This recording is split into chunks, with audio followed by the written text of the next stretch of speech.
Coach, ESL na ata yung next game nyo, tama ba? Ikaw rin na mag-handle mo? Yeah, on Wednesday. Ako yata. Pero, kasi yun ata yung next game nyo, Eastern pareho eh.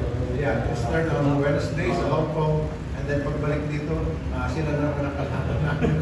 And then naglaro kami dito. Ayun, kumustahan na naman kami. Long time no siya. Pero paano yung coach? Yung part of your ano rin yun, no? Parang feeling out dahil nasa... No, para sa akin every game, especially with this team na San Miguel, so there's a lot of pride there.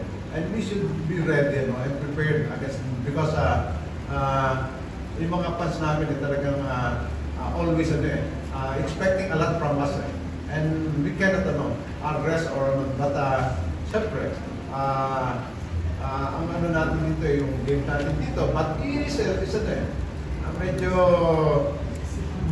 malaki rin pwedeng ibigay sa team. We're not carrying only our team sa Miguel. It is the PBA and our country. And we should play accordingly.